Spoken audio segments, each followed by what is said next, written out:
Des personnes en fauteuil roulant qu'on oublie trop souvent.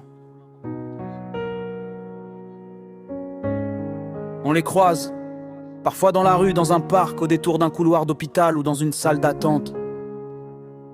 Parfois, on détourne le regard non pas par méchanceté, mais par maladresse, par peur de mal faire ou simplement par habitude.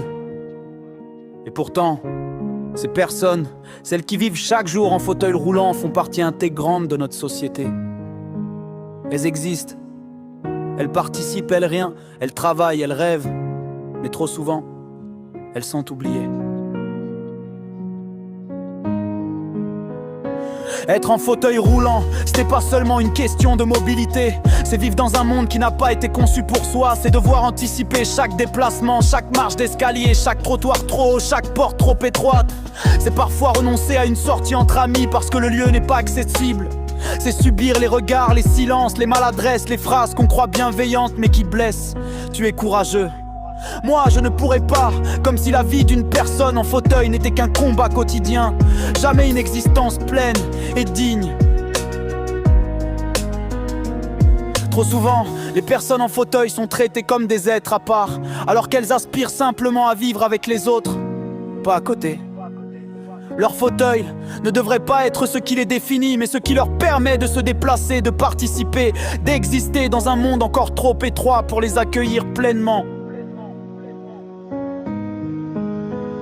Il faut aussi parler de ce que l'on ne voit pas, la solitude, la fatigue, les obstacles invisibles. Derrière chaque fauteuil, il y a une histoire, une force, mais aussi des fragilités. Il y a des rêves mis en pause, faute d'accessibilité, des emplois refusés à cause des préjugés, des lieux publics encore inadaptés malgré les lois. Il y a aussi des victoires, des sourires, des batailles gagnées, souvent dans l'ombre, sans qu'on en parle.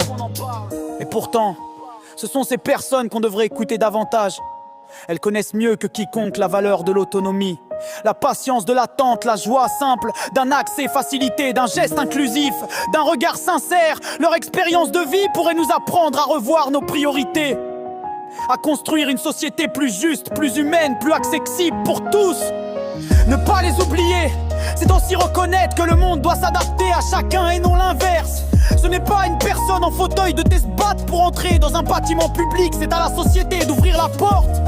Ce n'est pas à elle de prouver qu'elle mérite sa place, c'est à nous de lui faire comprendre qu'elle l'a déjà. Souvenons-nous d'eux, non pas avec pitié, mais avec respect. Offrons-leur notre écoute, notre regard, notre solidarité. Parce qu'une société se juge à la manière dont elle traite ce qu'elle rend invisible. Et si nous commencions